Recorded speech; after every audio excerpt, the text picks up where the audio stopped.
Satyabama Institute of Science and Technology, Chennai and Sriperumbudur. கேரளாவிலிருந்து சென்னைக்கு வரி செலுத்தாமல் இயக்கப்பட்டு வந்த தனியார் சொகுசு பேருந்தை உளுந்தூர்பேட்டையில் போக்குவரத்துத்துறை அதிகாரிகள் பறிமுதல் செய்தனர். தொடர்ந்து பயணிகள் நடுவழியில் இறக்கிவிடப்பட்டதால் பரபரப்பு நிலவியது. இதுகுறித்த விவரங்களோடு இணைகிறார் நமது செய்தியாளர் சகாதேவன் விவரங்களை வழங்கலாம். வணக்கம் ஆசினி. கேரளாவிலிருந்து கள்ளக்குறிச்சி மாவட்டம் உளுந்தூர்பேட்டை வழியாக சென்னைக்கு ஆந்திரா மாநில பதிவெண் கொண்ட தனியார் சொகுசு பேருந்து சென்றது. இந்த பேருந்தை உளுந்தூர்பேட்டையில் மோட்டார் வாகன ஆய்வாளர் ராஜ்குமார் தலைமையிலான வட்டார போக்குவரத்து அலுவலர்கள் தடுத்து நிறுத்தினர்.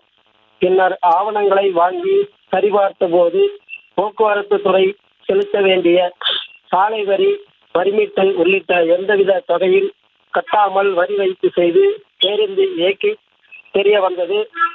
இதனைத் தொடர்ந்து அந்த பேருந்து வட்டார போக்குவரத்து ஆய்வாளர் தலைமையான அலுவலர்கள் பறிமுதல் செய்துள்ளனர். இந்த நிலையில் அந்த பேருந்தில் பயணம் செய்த 35க்கும் மேற்பட்ட பயணிகள் நடுவழியிலே இறக்கிவிட்டதால் செய்வதறியாமல் தவித்தனர். இதனைத் தொடர்ந்து இவர்கள் அனைவரும் உளுந்தூர்பேட்டை பேருந்து நிலையத்திற்கு சென்று அவர் செல்லும் ஊர்களுக்கு பேருந்து பிடித்து சென்றுள்ளனர். கேரளாவிலிருந்து சென்னை நோக்கி சென்ற தனியார் சொகுசு பேருந்து வட்டார போக்குவரத்து அலுவலர்கள் பறிமுதல் செய்த சம்பவம் இந்த பகுதியில் சிறிது நேரம் பெரும் பரபரப்பை ஏற்படுத்தியுள்ளது. விவரங்களுக்கு நன்றி சகாதேவன்.